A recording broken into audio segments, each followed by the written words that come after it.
Welcome back. Just a little bit after recording the previous episode, now I'm recording this one for Loki Season 2, Episode 4. Now, I said the previous episode, I said welcome to Episode 8. It's not Episode 8, it's Episode 9. Previous episode was Episode 9. I can't count. So it's supposed to be like 6, and then that was Episode 3 of Season 2. So 6 for Season 1, 6 episodes of this podcast so far for Episode 1. And then 7 was Episode 1 of Season 2. Then 8 is Episode 2, Season 2. So it should have been 9. But I introduced it as 8. So just ignore that part. Anyways, welcome to episode this number of this podcast.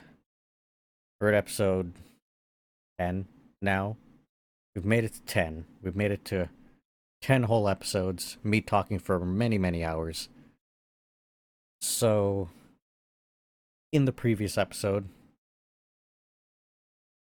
we saw that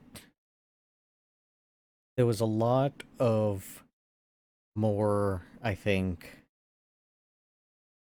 less action, more personal character moments, which I liked a lot. I liked the more we get to know these characters, we get to sit with these characters, we get to hear these characters just talk, and we get to see kind of the plans that have been set in place start coming together and show what's actually happening here. Because clearly, there are a few different viewpoints and a few different things that have been set up, not just in Season 2, but also in Season 1, that we still need to see kind of play out. And one of the biggest things and the biggest threads throughout not just this series, but the entire arc going forward of Multiverse is Kang and what his whole plan is, and how I find it interesting that with the beginning, when we're first introduced to Kang in the Loki series, we not only get to meet the character, but we also have the character's demise right then and there, which sets up the stage for the multiverse itself, and for not just, I would assume, infinite realities to spring forth, but also infinite Kangs to spring forth, and having all of them supposedly fight one another for control over everything. It seems like there had been a plan from the beginning, from that original Kang that was killed in Season 1, where it's not just, oh, well, if enough dice are rolled, eventually one of them will roll and get him back to being He Who Remains.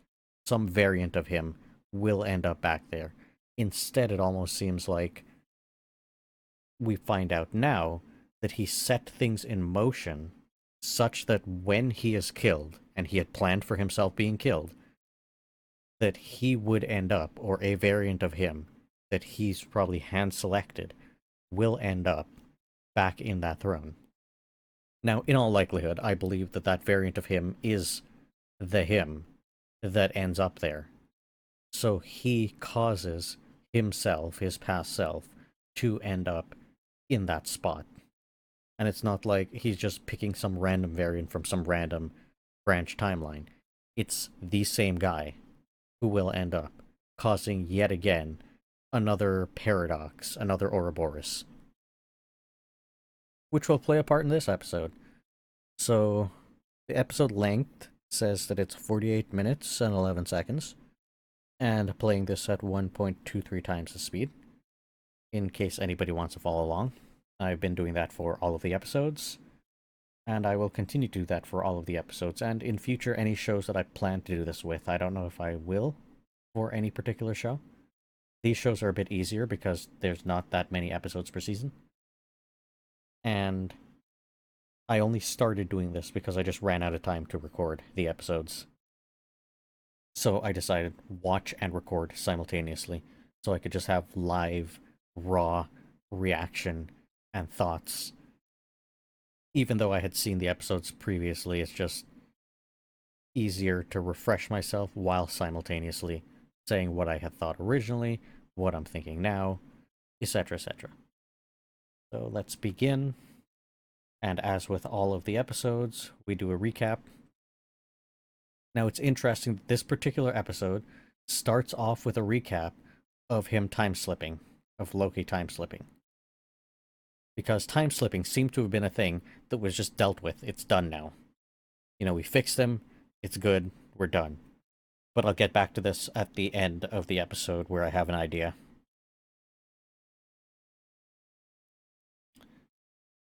And again, it's going on with him being pulled through time and reminding you that all the stuff that he went through to fix the time slipping issue. Seeing Sylvie by the elevator, getting pruned at the right moment so that he could fix his, I guess, separated self that was kind of being pulled through various instances in time.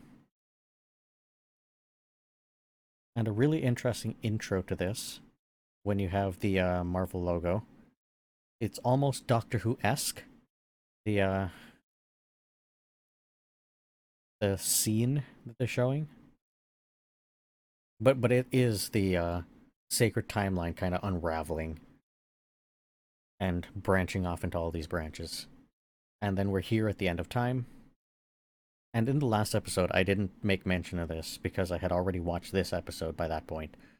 But I had thought that when Miss Minute said, "Oh, I know all his secrets," and she was going to reveal some big secret of his, it was going to be something more grandiose than what it ended up being. I didn't have any ideas for what it would have been. Maybe some kind of secret to controlling the sacred timeline, or, you know, some kind of panic button to fix everything. But then he's like, okay, there's something you have to see. It almost looks like it's scanned. It did scan the front area, or the window area, to recreate it in miniature. And we also see that Miss Minutes kind of has this projection ability as well. Like, He Who Remains created little statuesque things of himself and showed the full past for the multiverse war and his origins, how he discovered time travel or dimension travel and other timelines and met himself and all of that and the Alioth. But Miss Minute seems to be able to just render a fully colorized three-dimensional, I assume, hologram of what she must have witnessed or recorded, which is also another seemingly liability for He Who Remains. If Miss Minutes has all of this data within her, well, on the one hand, liability, on the other hand, he could just watch a video, I guess, a three-dimensional, four-dimensional video, and see all of his origins from all the past times that he has made it to this point. Again, assuming it's happened again and again and again, so that the next one can change something slightly and figure out a way out of this situation. Because Kang is, in essence, trapped within this loop of always having to become He Who Remains. Whichever one ends up as He Who Remains again, they're always trapped. They're just stuck there, having to govern over the sacred timeline. Yes, they're evil. Yes, they're basically a time dictator, a multiverse dictator. And they, at a whim, decide who gets to live and who gets to die, and what gets pruned, what doesn't get pruned, what is allowed, what isn't allowed. Quite literally, a dictator of the multiverse. And I'm not trying to lessen the impact of how evil a being like that is and how evil the actions of that being is. But it does seem like he has decided that this is the only way to ensure what he sees as a terrible outcome, a multiverse war engulfing everything and killing potentially more people, though I don't believe him. He sees that the only way to fix this is to create the sacred timeline, but in doing so, he's trapped himself. Yes, he's ensuring that no other variant of himself exists, but he's also trapping himself in a loop like this. And my idea is that he's trying everything in his power to get out of this loop. Hence, Loki and Sylvie being allowed, or being, I guess, made into pawns to end up where they do, and then something new happens. And I'm thinking it's likely that he's done this before, over and over and over again, infinite times, to try to find some solution so that he himself doesn't have to be there, but also that whatever war or whatever he fears, he, it just doesn't happen. And I'm thinking he fears himself. He fears other variants of himself and what they might be capable of. Whether or not he has any actual evidence for them being evil, or whether or not they are the evil ones versus him being the evil one, I don't know. It almost seems like the Council of Kang may not necessarily be evil, and may be putting themselves in a place where they stop any evil variants of themselves. And this Kang was the one who managed to get past them and become he who remains, wiping them out along with everybody else. I'm wondering if this war was so bad in his mind because it was a war to stop him and not necessarily injure or harm other beings or timelines or realities, but because they were so vehemently against any one of them conquering, and his only dream at that time was to conquer. I'm wondering if in his mind, creating the lie that, oh, this will create a terrible war and hurt countless lives and innocent lives would be lost everywhere, if that was just all a lie, or he's convinced himself of that or something like that, but it's not actually the case, it's not actually true. But I guess we'll see that probably in one of the movies. I don't think the Loki series will go into that. But then having Ravonna and Kang talking to one another, clearly they mean a lot to one another. Or at the very least, Kang cares, seems to care a lot about her.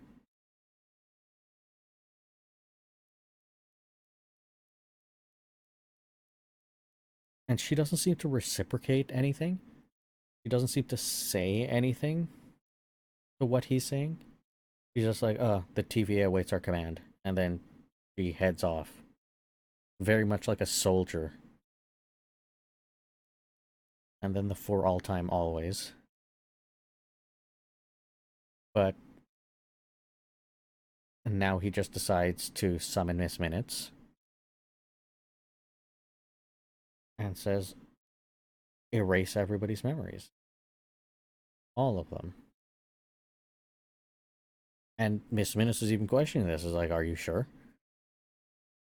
It's such a weird situation. Why would he, in this moment, decide to do something like that? And I think there may be one of two answers.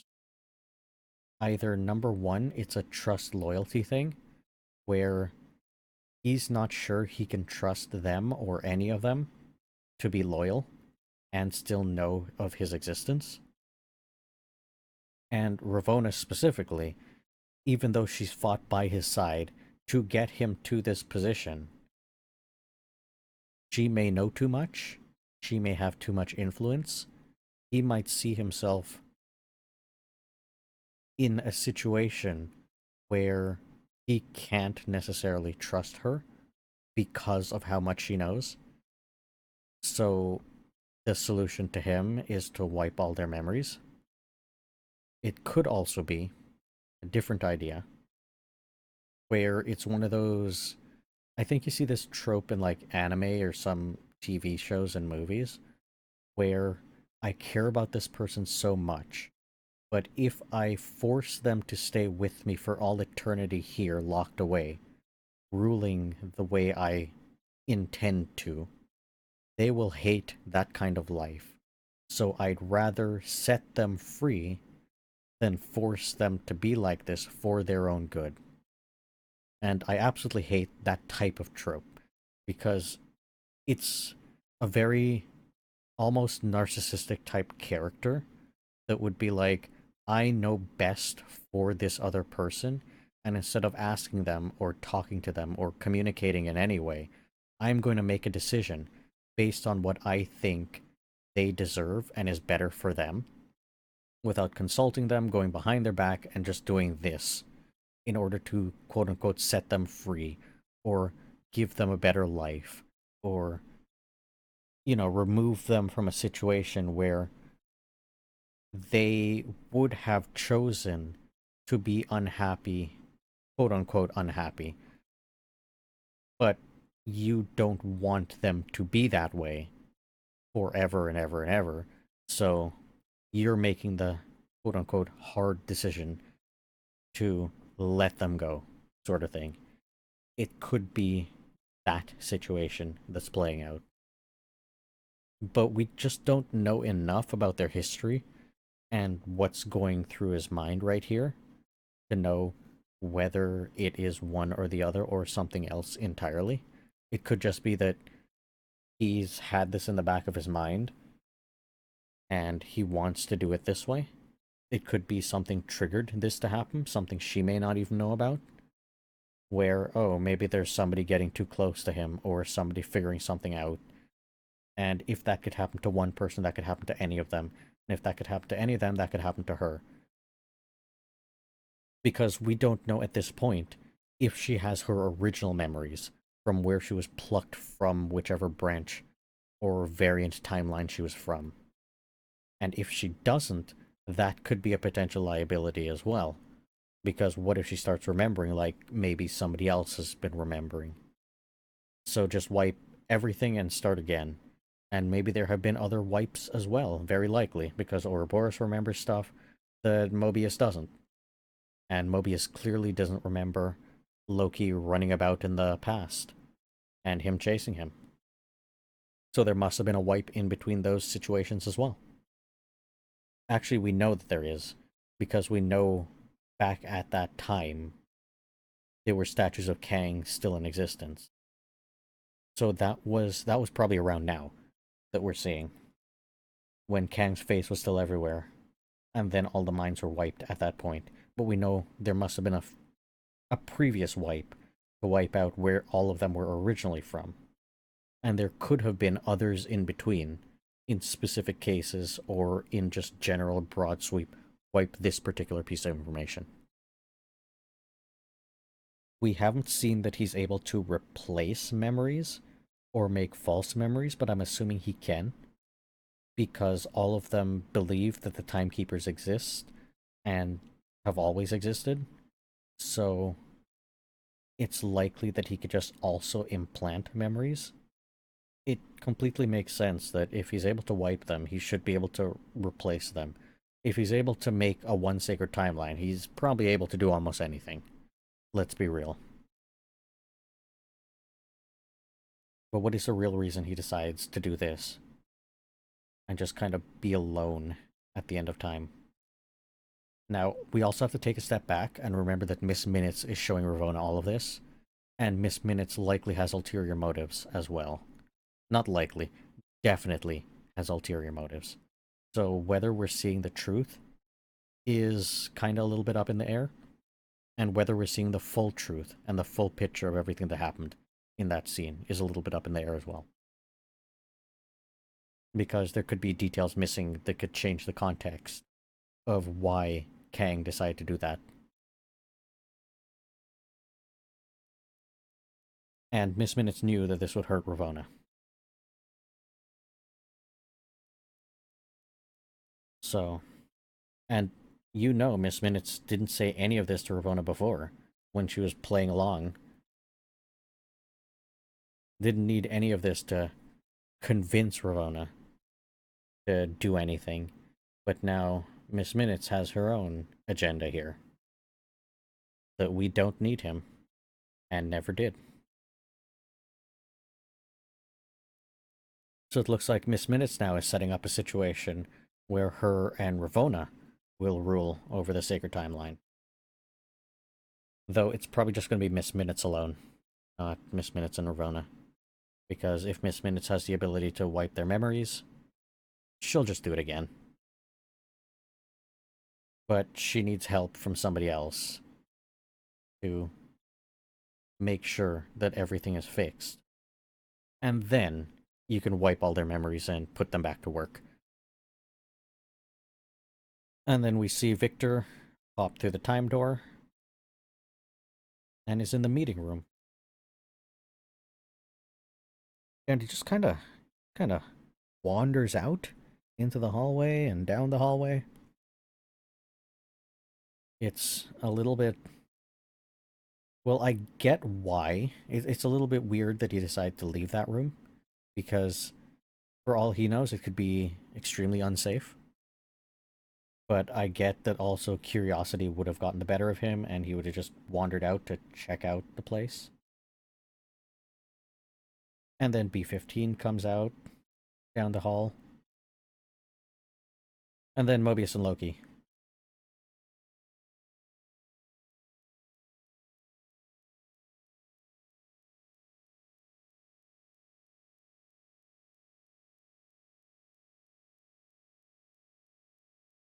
And of course, time is of the essence. So they absolutely need him to go with them and get this done quickly. Again, them not having time within the TVA. And now Sylvie pops through as well. I like how everybody's stood so that nobody's blocking anybody. Sylvie in the background, B-15 in the background, but a little bit closer. Loki up front, and Mobius just a little bit behind him.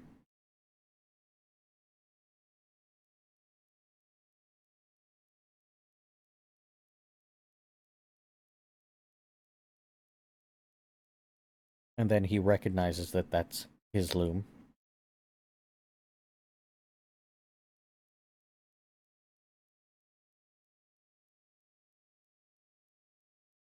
And now we cut away to B-15 and one of the judges. Or high judges? One of the main people within the team. And we see in the background the same image on the monitor that Loki had seen when he had hopped into the past. Where there's all these strands of time going into the loom.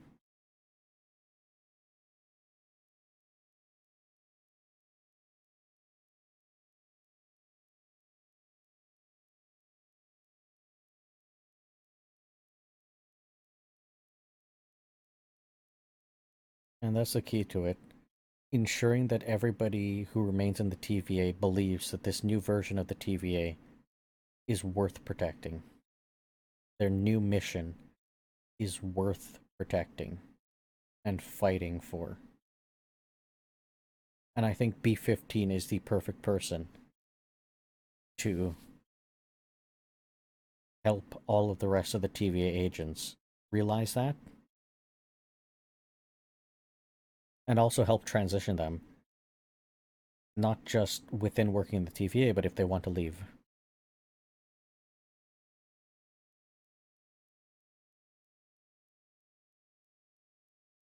And now he gets to meet Ouroboros.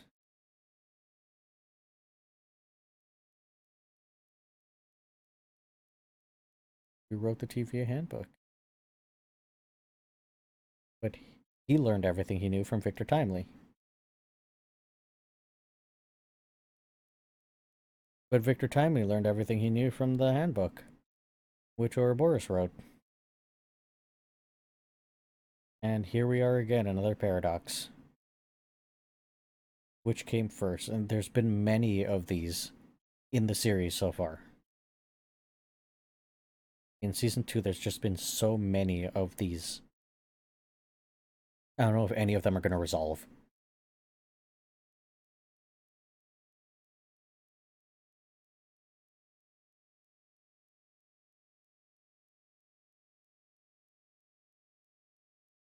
And Sylvie breaking up the bromance. But she's absolutely right. Time is of the essence. They need to do this quickly.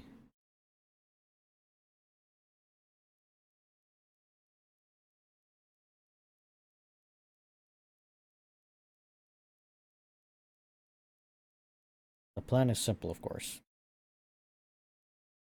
Once again, somebody has to walk down this walkway. I don't remember if in the previous episodes, when Mobius walked down this, what button he pressed, if that was even important. Because they're specifically saying you have to press the green button. And I don't remember if there was multiple buttons before.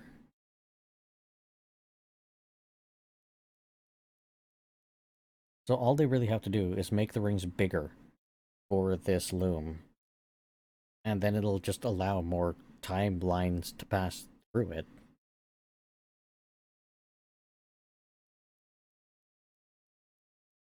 And of course, the problem of there's so much more radiation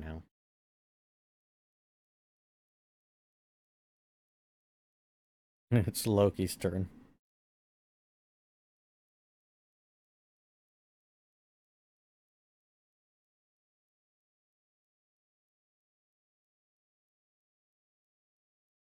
And it doesn't matter who it is, it's doable. Have to be real fast. We don't have the Flash here. And Quicksilver's dead. So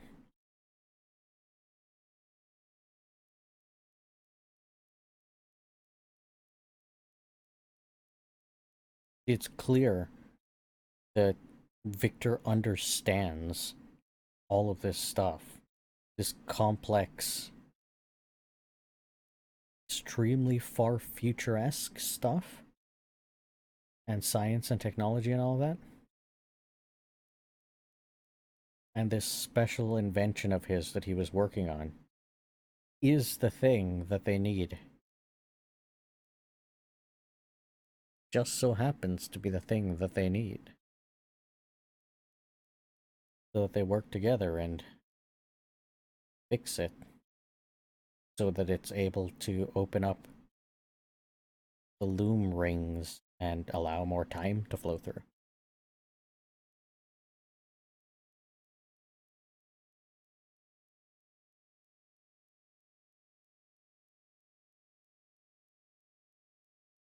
Everything's turning to shit, and you want to leave it to them while we go have some pie.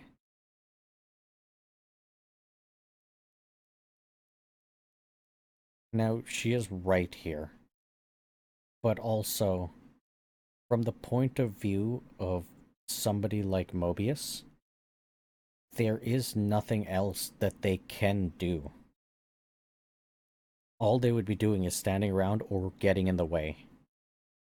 You kind of need to let the experts work as fast as they can because they know that they need to work as fast as they need to work. And Mobius, Loki, Sylvie, none of them could really help or do anything now. So the best thing for them to do would be to stay out of everybody else's way and make sure they're relaxed and ready for whatever's to come next. And for that, for Mobius, that's, you know, eat some nice pie, relax, you know, settle the nerves.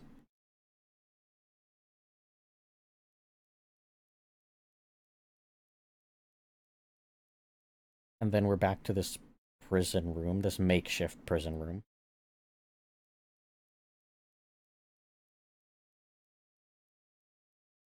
X5 is freaking out.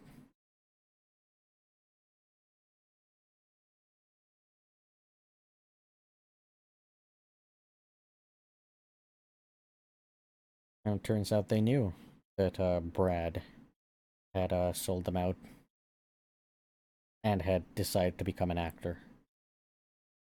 It's interesting that they decided not to go after him or anything.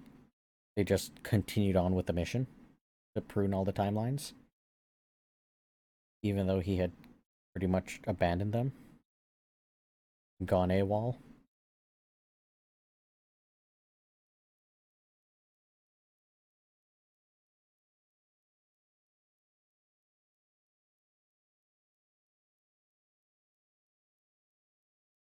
And B15's speech here is really, really well done. Because she's appealing to some common ground that they both have. And she's being genuine. And she does genuinely care.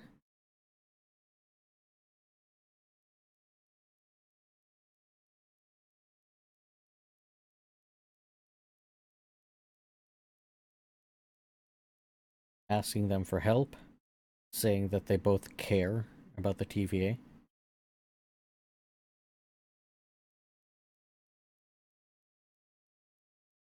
And reminding them that they also care about the TVA.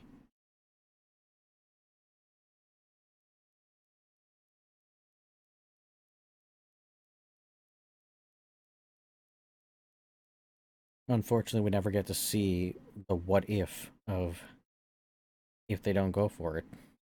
But I have a feeling they would have just either set them free. So if he takes a wrong turn and ends up in Pyland. I assume they would have just set them free. Because you might as well. Take away all their time stuff and just set them free. And this speech now from Loki in the Pie Room. They need this talk. This talk is so important. And him calmly saying everything that he needs to say. And Sylvie gets some time to reflect as well and to really listen.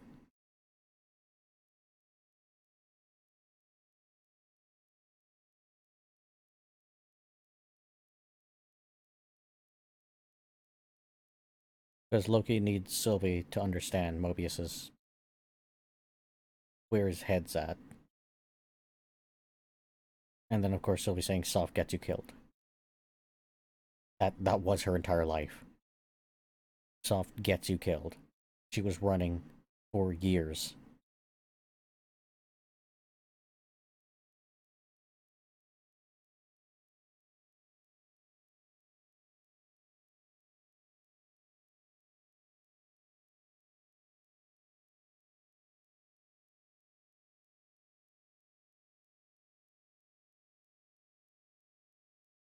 And then the what if you're wrong.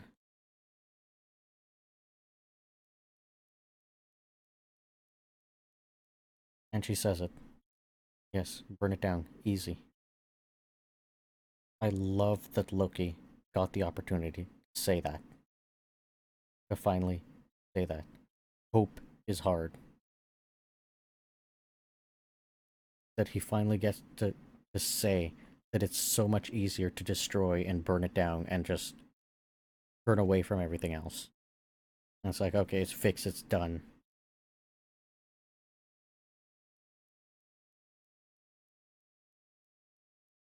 And then Sylvie saying, that's a lot of hoping.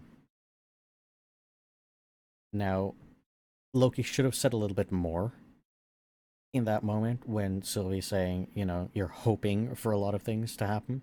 You're hoping for this, you're hoping for that. That's a lot of hope. But instead of just saying, you know, that's the best option we have, it is technically the best option that they have. Because there really isn't anything else that they can do. There's nothing else within the time that they have that they could figure out. So that's clear. But he should have phrased it, I think, a little bit different. And said it's not necessarily just hope. It's they have evidence of this. They have evidence that the TVA has been operating for very, very long and were good at what they were doing. If they can be that efficient and that good, all you have to do is change their directive and they can be that again. Even with the people within the TVA knowing that they're variants and having the choice to go back to live a life on any branch, on any timeline, and just walk away from the TVA, you would still have, I believe, enough people who would be willing to stay, and you would be able to probably recruit people from various timelines and branches with their permission, with them wanting to work for an organization like this to protect all timelines and to ensure that no entity comes to try to conquer it all. But Loki knows these people, and Loki knows what they've managed to do and accomplish and what they're truly fighting for here. Sylvie doesn't, so it's harder to appeal to her and to make her see that these people can be trusted to some degree.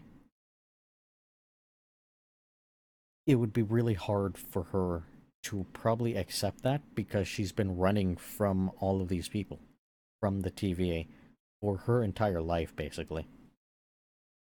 For many, many years, they have made her life a living hell and have been hunting her down to try to kill her.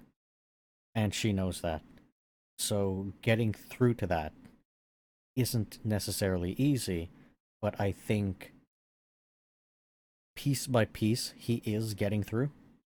And he is the only one who I think can get through. Because he isn't really a TVA agent, and she knows that. And they are kind of the same being. And that helps, I think, a lot. Helps a lot with the trust that they would have in one another. But it's more than that. I think in the beginning, because they're basically the same being, it kind of helped them connect, but they never necessarily needed to ever be the same being for that to be the case.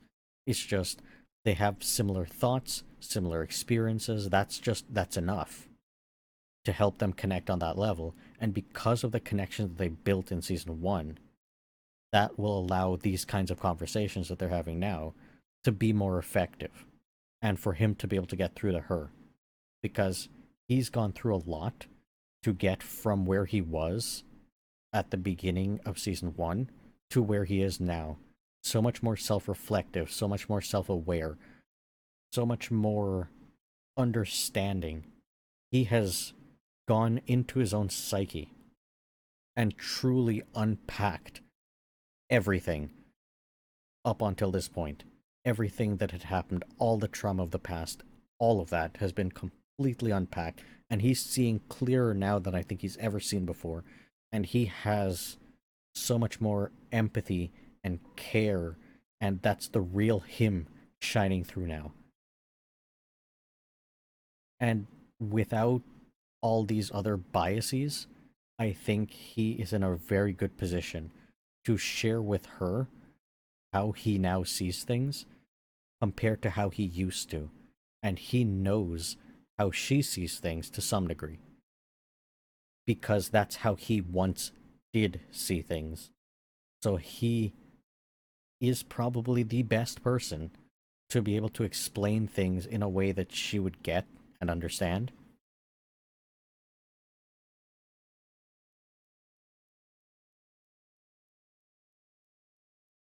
And of course, she's also right, interfering for good. And then Loki's right as well. Like I had said in previous episodes, you can't give people free will and then walk away.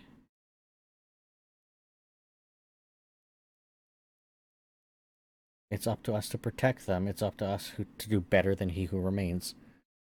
I think this is not only the most brilliant line of the entire series so far, but it's been the thing that I've been harping on almost every single episode of season 2. And I think maybe even in the end of season 1, that they've just given the multiverse freedom. But who's there to protect it from beings who have the means and the opportunity and the know-how and the technology and the power to be able to conquer it all? There's nobody standing in those beings' way other than other versions of those same beings, or other beings entirely, that are also capable of the same thing. And you already know that he who remains somehow managed to beat all of them out and win and create the one sacred timeline. And because of that fact, there needs to be someone or something present to stop that from happening, to stop any one of a being who can do something like that again from existing.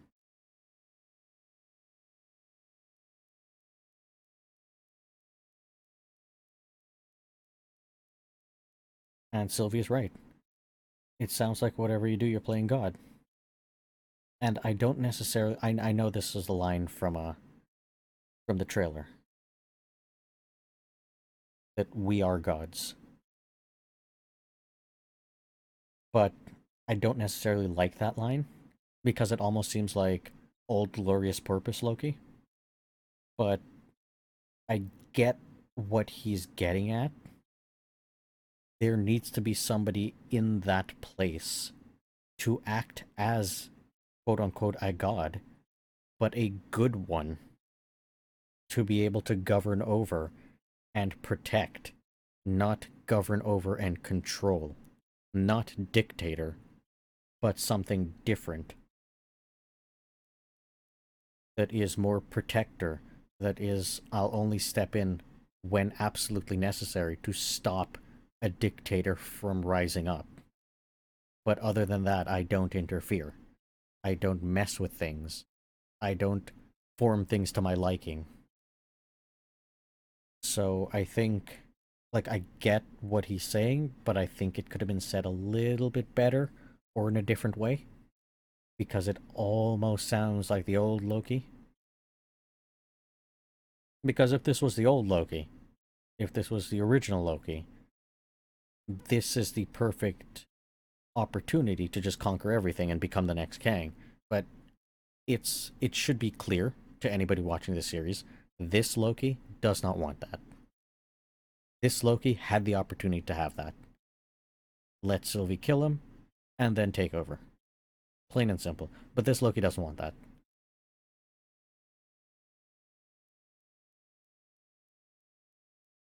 He's matured past that. He's grown past that. It does kind of suck that neither of them ended up taking any pie, but that's fine.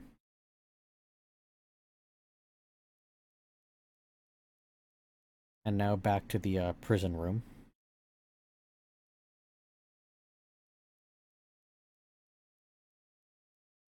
And X5 really trying to convince them.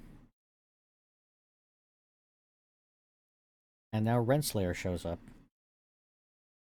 So I'm guessing that she still had a tempad, or that Miss Minutes is able to create these time doors. Or there was some time pad floating about at the end of time that she could just use to get here. Because I'm not too sure how she managed to accomplish this, since it looked like she was kicked into that place without anything. And I think that Sylvie thought that, oh, she'll just rot there. You want to go there, you want to meet the guy, just go. He'll rot there forever.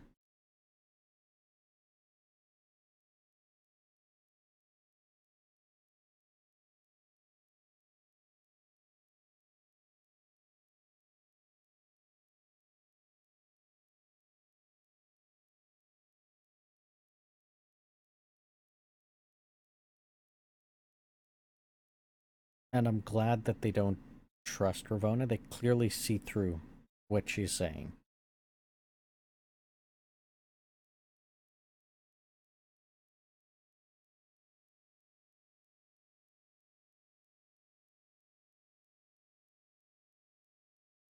And anybody that helps her will just have a life on the timeline.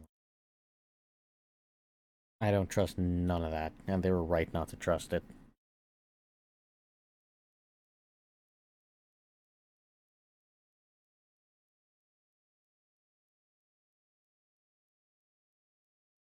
And then Miss Minute starting up this vacuum cleaner, as I'm gonna call it. It's basically a vacuum cleaner.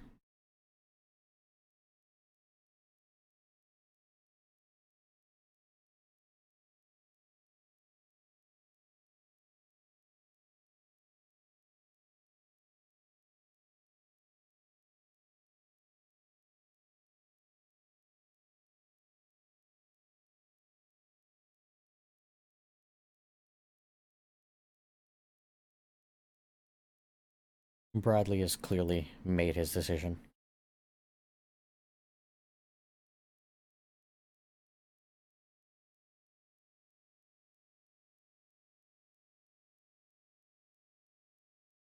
Now, in these scenes, Miss Minutes' face is absolutely terrible. She just is filled with glee and this joy to watch them all die. Ravona's face is not like that, luckily, which is a good thing. After I'm surprised that Ravona doesn't turn away and decides to watch this, but I'm wondering if Ravona has done some terrible things in the past of the TVA similar to this, and that's why she's willing to just watch this. Like how much of how much of her humanity is gone? Like what has she actually had to do in the past for the TVA, for the quote unquote greater good that she had believed in? The question also is, why is Miss Minute so happy about this? Why is she all gleeful and joyful here in this scene? And Brad isn't even willing to look over.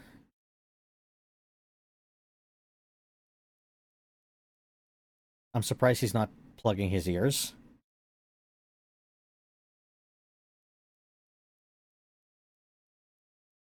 He's trying not to throw up. Clearly, he is. Clearly trying not to throw up.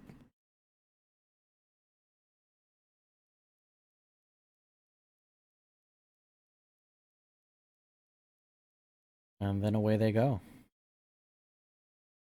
Like everything's perfectly fine. Like what they did was perfectly fine and reasonable. But Ravona here clearly is... she's just gone off the deep end. And something's deeply, deeply, troublingly wrong with Miss Minutes. But it's almost like... it's weird because as an AI, you would be like, okay, this is perfectly normal and reasonable. Because an AI doesn't need to have feelings. But on the other hand, this AI clearly feels love towards He Who Remains.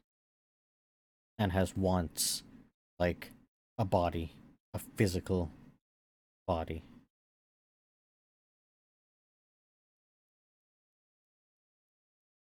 All the temp pads are not connecting. That should raise some red flags.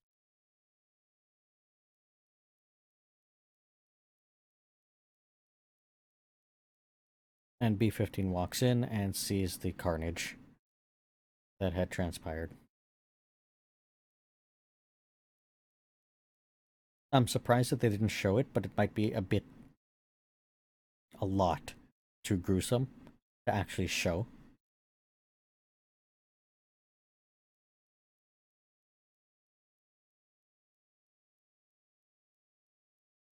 The magic of the hot chocolate.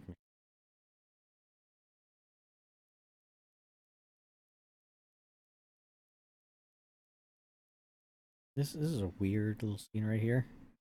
Where Victor is about to take a drink and then offers it to this guard. I can't remember his name. I can't... D90? That on his... I think so? Has him taste it. And the surprise of how good it is.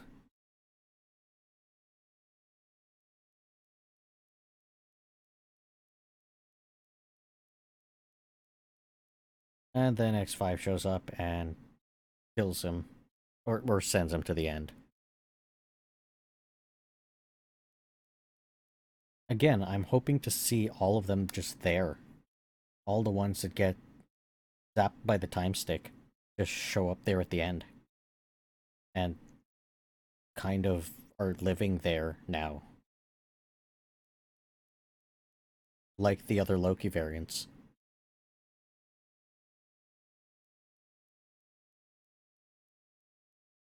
And now they realize Miss Minutes is taking control of all the systems, which is not good. And all our key characters show up. to see the spilled hot coffee, hot chocolate, spilled hot chocolate.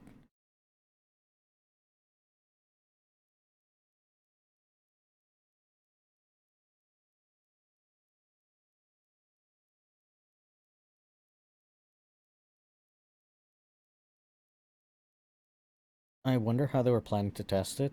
I assume running simulations based on the new upgrades.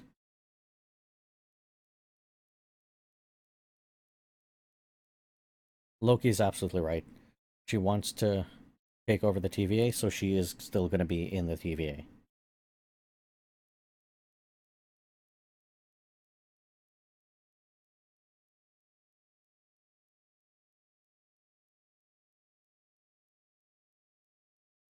And of course, Victor just turning on the charm, trying to make sure he's able to,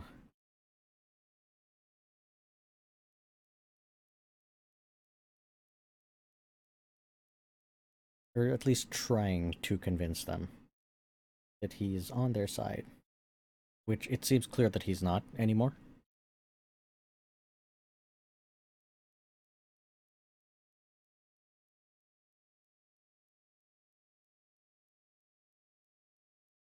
And I like how he comes up with an idea to stall them.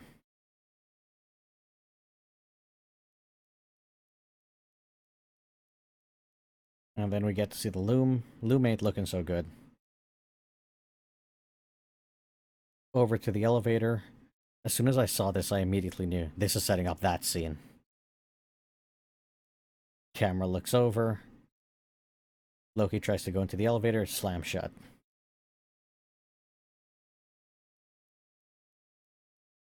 Loki goes over to take the stairs, Sylvie takes the elevator. I hope everybody, when they saw this, they knew exactly what scene this was trying to set up. So brilliant. Yet another paradox, but so brilliant.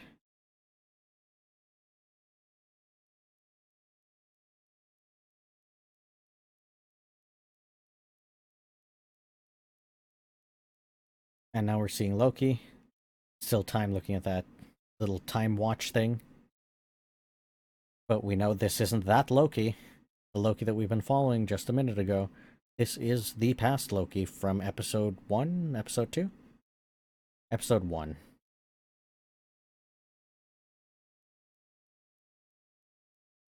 And I didn't know that Sylvie knew how to hotwire an elevator.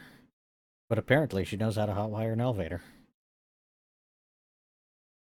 And now that Loki needs a prunin. Here's the phone ringing, which was left dangling. None of us knew what was on the other side of that phone the entire time. Hoping that he would pick it up so we'd know what's in that phone, who's on the other end. And now the Loki that we've been following, the now Loki, sees the past Loki walking over to the phone. And it all clicks in his mind, I think, right now. He's holding the stick. He remembers being zapped here in this moment after seeing Sylvie at the elevator. All of this needed to happen.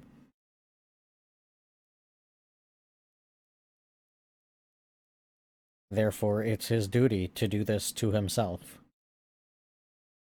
As Sylvie is opening up the elevator.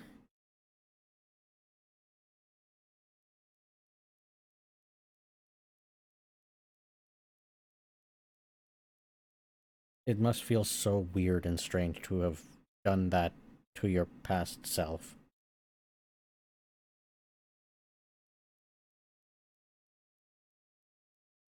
And who knows what Sylvie might be thinking at that moment. It's like, what is even happening here? And again, the phone.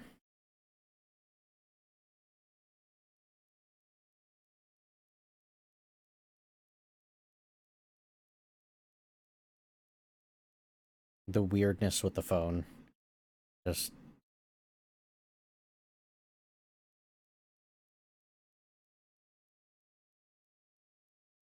And it's Obi on the other end.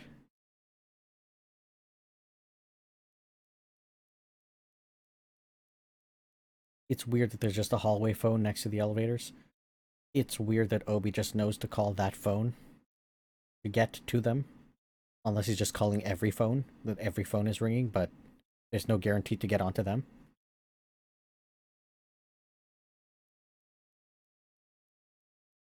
The simultaneous just look at each other and say turn it off. Oh, I love that.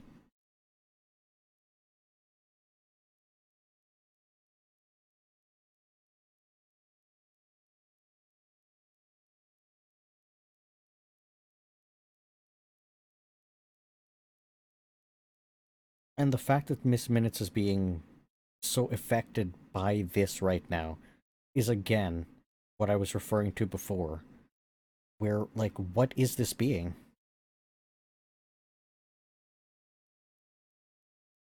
What is Miss Minutes?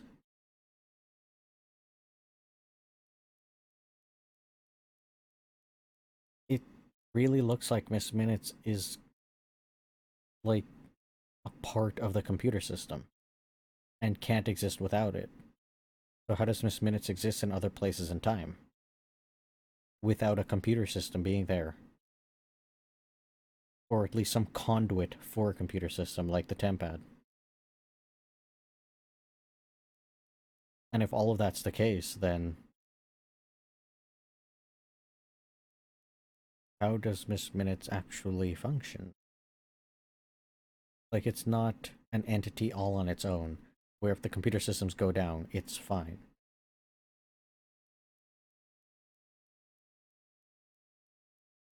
And then X5 goes out to check, and Sylvie immediately takes over his mind.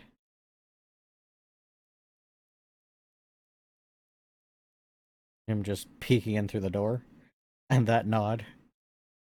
Absolutely brilliant.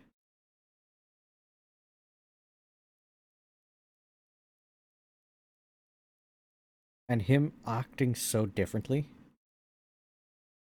and just bringing Ravonna over. It makes so much sense because she'll just be so confused. It's like, what's even going on? And she'll just go with it. And then Sylvie having him zap her with the stick feels somewhat anticlimactic, but I don't think this is the end of her story. I think she'll be back.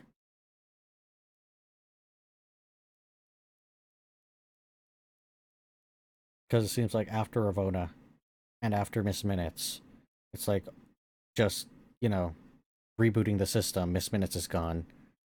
And then just jabbing Ravonna, and now she's gone.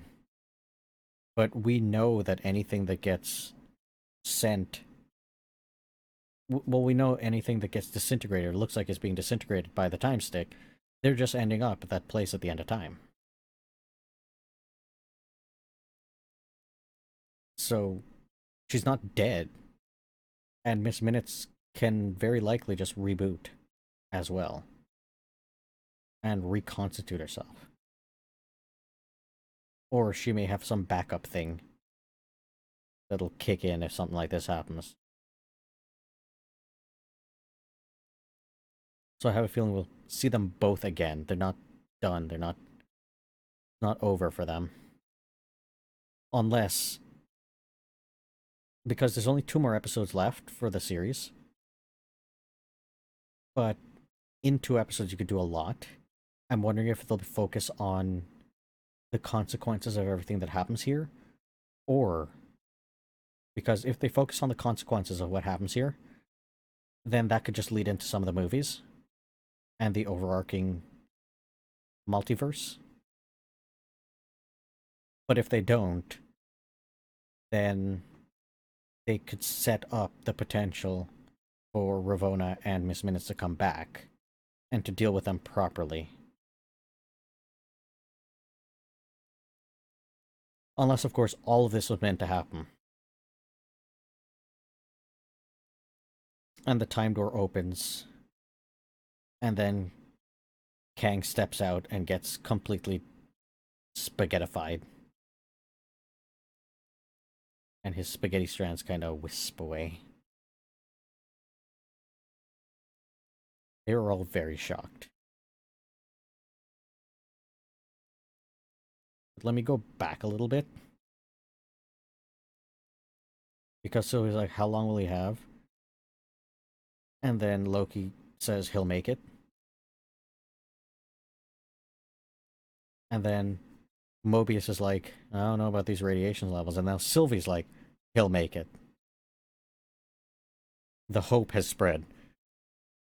The hope has been very strongly passed on and inherited by all of them now. I really like that. That scene was just so perfection.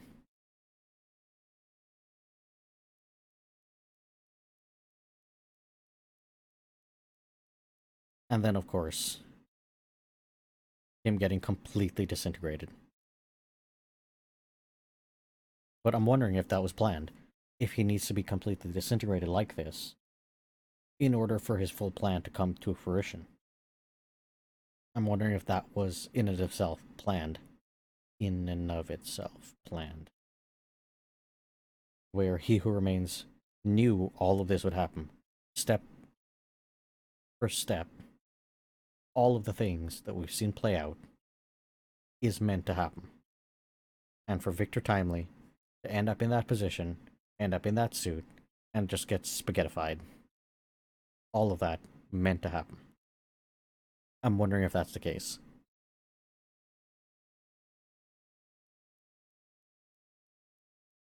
But of course, everybody's completely shocked.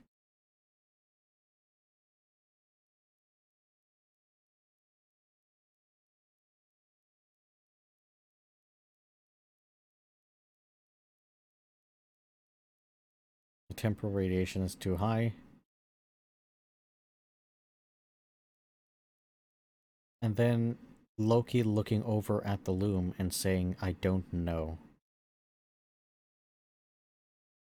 That line almost seems kind of out of place. Like he's referring to something. And then it looks like the loom just either erupts or a tear forms or something. Like it gets consumed by this light, which has been representing time strands this entire time. And it grows from the one end of the screen all the way to the other end.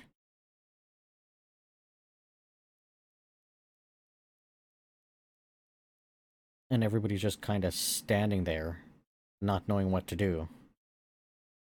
I mean, right now there's almost nothing they can do other than just watch, I guess, time kind of erupt. And the loom get destroyed. I assume it's being destroyed.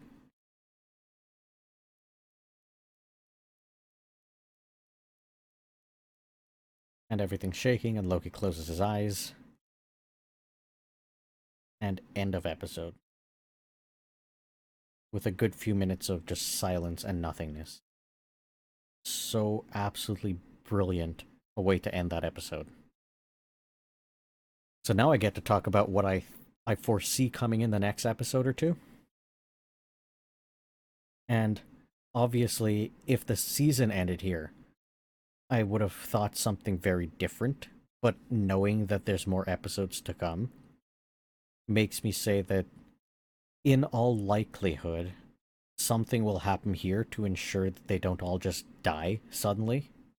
And I'm thinking that Sylvie and her Tempad bracelet, Tempad watch, where she'll very quickly rescue all of them and get them to the end of time, because that will likely be the only safe place. I'm wondering if we'll actually get to see the fallout of what happens here. Because without a TVA, and I'm pretty sure once this explodes, the entirety of the TVA goes away. It all gets destroyed. And only the people in that room, which are all the main characters we've been following so far, other than X5, those are the only people that will survive this. And anybody who's managed to hop out of the TVA while all the alarm bells are going off, and hop into the Sacred Timeline or any of the other branches. But without a TV, we don't get to see what this means for the Sacred Timeline or all the other branches of time. If something like this happening means that they'll all just kind of stall, they'll all get destroyed, or everything will just be set free and it's perfectly fine. and it's only the TVA that gets destroyed because of this. But maybe they'll have some way of figuring that out from where they end up. And since the place at the end of time is kind of outside of time, especially the castle, it seems very much outside of everything, so that it's not affected. Though, looking out the window, you do see the sacred timeline stretched out before you, so I'm wondering if this eruption will affect that place as well. But if it's protected in some way, if it's outside of everything in some way, then I assume it to be safe, and for them to be able to hop there. Because there's no guarantee that this sacred timeline still exists for them to hop to, or that any of the branches may still exist. So the only place for them to actually go, unless they do actually all die here and this is the end, which I don't think because there's 2 more episodes, what are you going to do with the 2 episodes left? But the only other thing to do would be to hop to somewhere where you think will be safe from all of time being destroyed, which would be the end of time, or the castle at the end.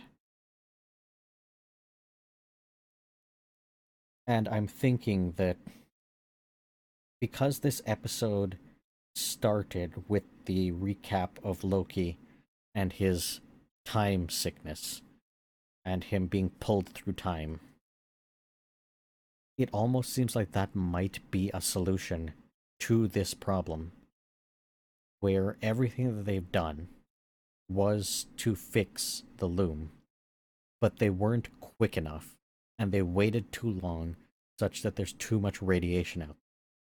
But they technically know how to fix it now, and they technically have what they need to be able to fix it. So if Loki can hop to the past version of the TVA and set everything up so they could do this earlier, they can just rewrite it and fix time. But I don't know how that works within the TVA. I don't know if you can paradox it like that, or create branches, or whatever might happen if you try to interfere with the past version of the TVA in a way that it wasn't supposed to be interfered with, to change an outcome that had already happened. If you can even do that. And of course, we still don't know how powerful the time watch that He Who Remains had is. Like, how powerful is that object to be able to manipulate and change time? If it can even do that. Or it could just open up doorways through time, and that's the limit to its power. And of course, become little figurines to reenact stuff. But if it has more power than that, that could be the key to them succeeding and fixing things. But I don't know. Of course, I don't see any of the characters being actually dead from this. There is still 2 more episodes to deal with stuff. For Ravonna and for Miss Minutes. I don't necessarily know if I want them to actually be dead now, or if I want them to come back. Because on the one hand, them being dead now frees up the last 2 episodes for them to deal with everything else. But it also means that I'd have to accept that they kind of just, were defeated or killed, just anticlimactically, very, just, oh, they're gone now.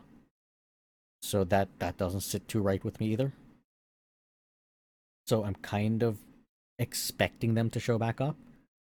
I don't know if they'll show back up with renewed vigor to try to conquer the TVA again, or rebuild a TVA, or if they'll show up and kind of accept that they've been defeated and decide to, look back at the past and their actions, and at least for Ravonna, be like, okay, I've been wrong all this time. I'm not here to be your enemy anymore. I've been defeated. But something else would have to happen to have her change that much. It's not enough to just be killed and sent to the end of time. Something else needs to happen. And I don't know if we have enough time for that. I'm thinking what's more likely to happen is that Miss Minutes and Ravonna come back, and then they set into motion secretly on their own a way to bring back He Who Remains. To get some other variant, or maybe even the same variant, of Kang or Timely and have them end up in that position. Because it looks like, to all the other characters, even though they should know better, Ravonna is basically dead to them. So it's like, out of sight, out of mind. We don't have to worry about her. She's been dealt with, she's been defeated, she's been whatever. But she could use that to her advantage to then go back and, stay under the radar and set everything up that needs to be set up. And Miss Minutes can do the same. So I'm thinking it's more likely that that's how it'll be played. And then we might get to see those two characters in either season 3 or in one of the movies that are coming up. Or maybe we'll only get to see them or references to them in the final Avengers-esque Kang Dynasty movie. Or movies. I think there's like 2. I don't remember. And then that would satisfy the requirement to free up the other characters to deal with the loom being destroyed, the TVA potentially being destroyed, and how to rebuild or fix or maybe just move on from everything that's happened there. And figure out some new way to ensure that Kang doesn't end up back there. Though it could work to their benefit, because they can do the same thing. If they survive all of this, they can lay in wait and wait for Kang to do everything that he needs to do to rebuild the TVA, and then spring forward and stop him. And I kind of see that as being more of the overarching how they win in the end, where you have characters like this that know everything that they need to know in order to just lay in wait and wait specifically for Kang to redo everything that he's done, but watch him and watch all of his other variants and see the truth behind it all. See what this war he was talking about actually was. If he was telling the truth or if he was lying, see how he actually managed to do everything that he did. So that he could build a plan to ensure that he can't ever do that in any possible futures again. And no possible variations of him can ever do that. And so that the TVA can be taken over by them and be made into something better after Kang inevitably has to remake it. Because what this event could be is a resetting event where Kang knows that everything up to this point will lead to the loom exploding, lead to the TVA being wiped out, lead to all of the multiverse being free again, and lead to him starting his journey and becoming He Who Remains, rebuilding the TVA, because the TVA can't still exist for him to then build it. He might have planned to have somebody, step in, but it could have also been, this is all of a distraction in order to waste enough time for the loom to get critical. So, now that I'm just thinking about it right now, if Victor Timely was a good version of Kang, and a good version of Kang in such a way that if he had become the Kang, he would have been a good one, and not a He Who Remains bad one. I'm wondering if that's the thing that he wanted to get rid of here. If he set all of this stuff in motion, and knew all of this was going to happen, he would want to get rid of anybody who threatens his ascent. If this version of him is so much of a threat, a potential threat, that this is one of the main Kangs that he has to get rid of in order to ascend, then he's just done that. That's exactly what he's done. He's set all the pieces in all the right places so that all of this would happen. He knew that the loom would start to fail. He knew that they would have to look for one. He knew that Miss Minutes would give the thing to Ravonna, and Ravonna would do the thing. He knew that they would follow her. He knew that they would find that Kang. He knew that they would use that Kang in order to open the thing. And one way or another, they would not be able to do it quick enough to prevent the TVA from being destroyed, and therefore destroy that Kang along with it. So if that's the case, and I'm really kind of hoping right now that that is actually the case, then that would be insane. and would show kind of the true cunning of this Kang that was able to not only defeat any hero that might try to stand in his way, but all of the other villainous or smart Kangs that he would have to go up against. Because he not only has to defeat, everybody else that might try to stand in his way, but he has to defeat himself and all the other variants of himself and their technologies and their capabilities and their smarts. Because there's no guarantee that the smartest Kang ends up as he who remains. There's no guarantee that the strongest Kang ends up as he who remains. In all likelihood, it almost seemed like, well, I shouldn't say in all likelihood, it seemed like from his telling in Loki Season 1 that it was the luckiest Kang that found the Alioth, and that's what allowed him to become He Who Remains. Again, all of that could just be a fabrication as well, that he's just lying about that too. And it could be some other thing that allowed him to do this. Or being the most clever allowed him to do this, figuring out the weakness of not only himself but all his other variants. Or being able to, slide under their radars, figure out how to defeat them, set things up in such a way that they'd all be taken out one by one because of everything he set up. So if he had actually created a time loop, and there had always been him, then the very first one to manage to make it to that point, all that one had to do was be lucky and find the Alioth. All the rest that he's guaranteed a seat at that throne didn't have to do a thing, because he would ensure everything is set up such that when he gets killed, all of the other Kangs, all of the other threats get taken out one by one, leaving a clear path for the variant of him that needs to make it to that end to make it to that end. And of course, you could create a time loop out of that and make it so that, there is no beginning or the end. Where did the information originally come from? Who wrote the handbook in the first place? If it's Victor, but Victor saw it from Obi, but Obi learned it from He Who Remains, who learned it from Obi's book, and back and forth forever. It quite literally, the information never came from anywhere, and Doctor Who did this as well in one of the episodes. Or I think it was like a short or something. But it's one of those time things that completely breaks the way reason works and time, because it just loops on infinitely. It creates a paradox. And there was quite a few, like I said before, in Season 2 of Loki. There's Obi's name itself is in and of itself an Ouroboros, his nickname, because Loki learns of his nickname and then gives him that nickname. So where did the nickname originally come from? Creates yet another Ouroboros. So there are quite a few of those being created. I don't think we'll get to see any resolution to any of those paradoxes. I don't think it matters too much. Like, they're all perfect loops, self-contained in a way. So it probably doesn't matter where it originated from, where it started. But like any loop, the way I like to picture it is, to create a loop, you first start with something that isn't a loop, and then you make it into a loop. So there is a start.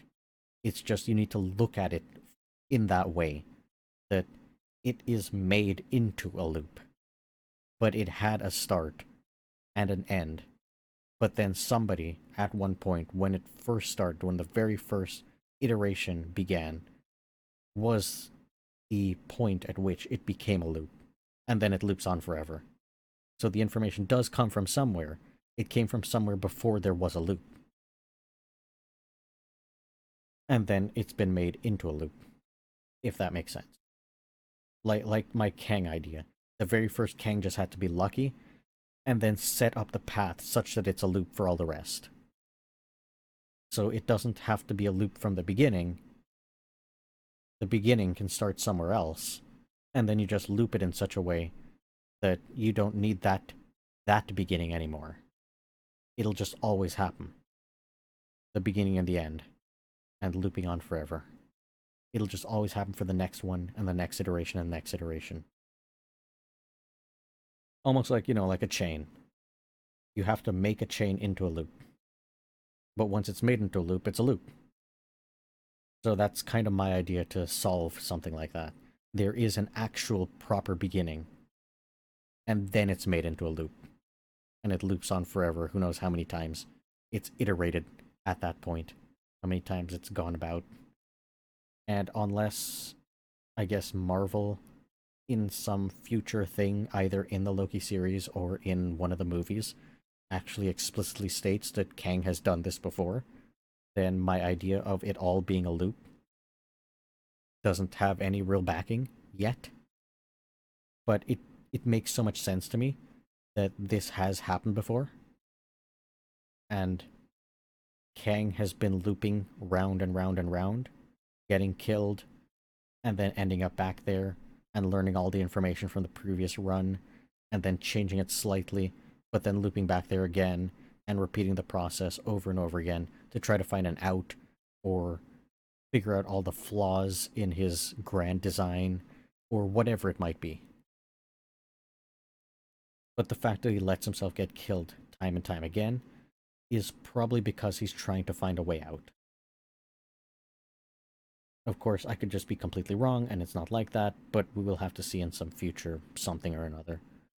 So my prediction for the next episode is that they'll actually survive.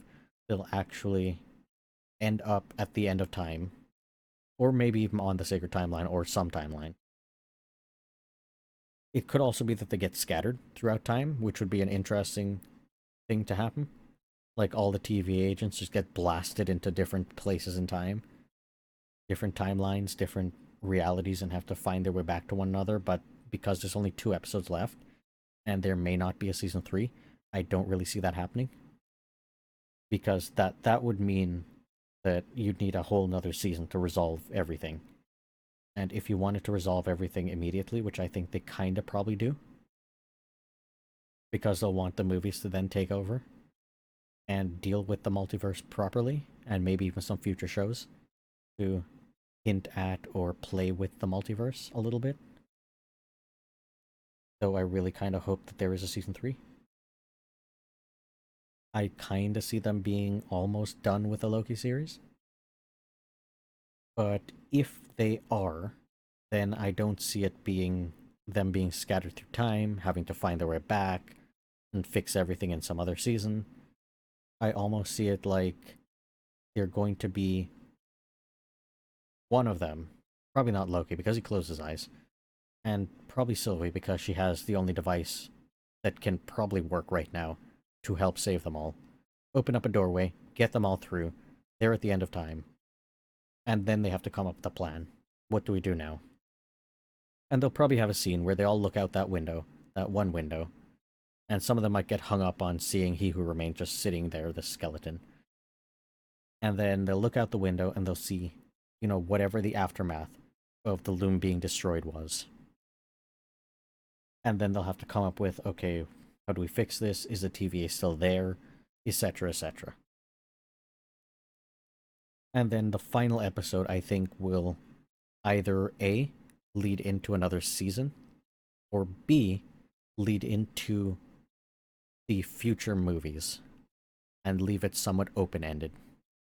And at this point, I don't see them all having like a proper quote-unquote ending, like where, some of the TVA agents are given the choice now to go off and live lives on the timeline or on any branches. I don't see them reforming the TVA at this stage anymore into something better and building something better. I don't think there's enough episodes, and if there's a season 3, I would see that nearing the end of season 3. Or if they continue with the characters in the main movies, then I kind of see that as being an ending to everything that will happen in the next main Avengers movies, where Kang is properly defeated, and then the TVA is used and reformed as a tool to stop any type of Kang being from ascending and conquering all of reality. So if there is going to be a season 3, it's going to be after all that. Unless they want to do a season 3 and then like a season 4 after that to resolve it all. But that's kind of how I see that going, so I have a feeling that episode 6 will be a lot more open-ended. And we won't see the characters get killed, but we also won't see them going off and living lives or something like that.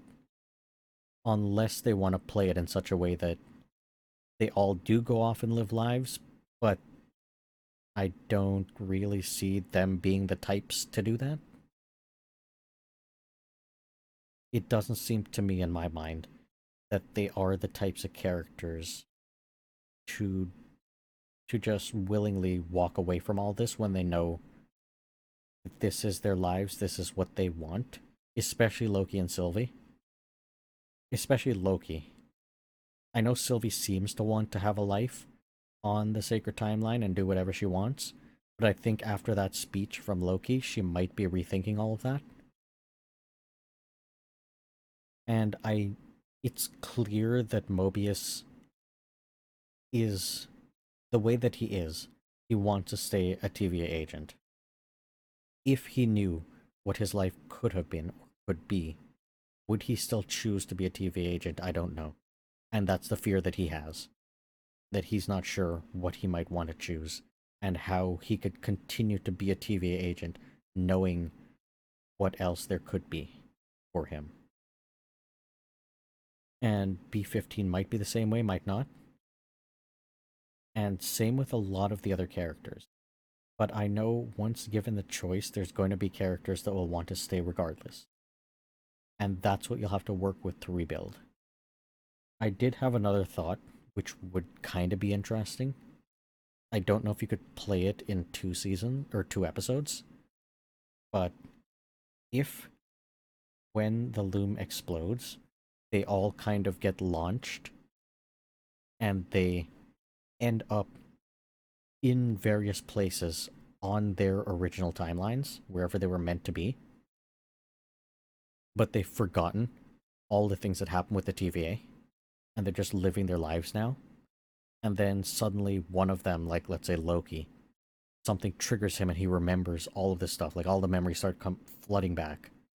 And then he goes on this epic journey to, find all of the people that were once TVA agents, like B-15 and Sylvie and all the rest of them, and regather them all together. I think that would be cool. But again, that would be like a whole nother season. That would be like a proper show. That would be like a proper 24 episode show or something like that. 16 episode show. It wouldn't be like another 6 episode season. It could be. It could very well be made into that, but you would need another season. But that would be a nice way to put in a season 3 before the final showdown, and then have a resolution for all these characters after that final showdown. Either way, those are just some of my thoughts. We will see how the next episode goes. I don't know if I'll be able to make a podcast episode right after episode 5 releases. Hopefully I can. I don't know. If I can't, then I will watch episode 5, and then if episode 6 comes out before I can make a podcast episode, I'll probably avoid watching that final episode, make a podcast episode and my predictions, and then watch that episode, the final episode, and then talk about that. I think that's how I'll do it if I don't get enough time. Hopefully I'll get enough time. Hopefully like this weekend I'll be able to. But I think that's all I have to say for this episode. Loki is absolutely my most favorite series of everything Marvel, period. Of all the movies, of all the shows, these characters are done so well. The story they're weaving together is done so well. The humanness of it all, the emotion, the struggles, everything is so well done and well showcased in a way that I don't think a single movie can do, and in the way that only a show can do for characters like this, and the depth that we've been able to go and see these characters grow and change and see their emotion and see their struggles and see their trauma and see them overcoming everything and becoming something more true to who they probably always wanted to be, and see that all of that shine through, even despite all of the stuff that's been going on, all the chaos, all the destruction, despite all of it, to see them grow and become these brilliant versions of themselves that they've probably always wanted to be. Especially for Loki, especially for Sylvie, is incredible.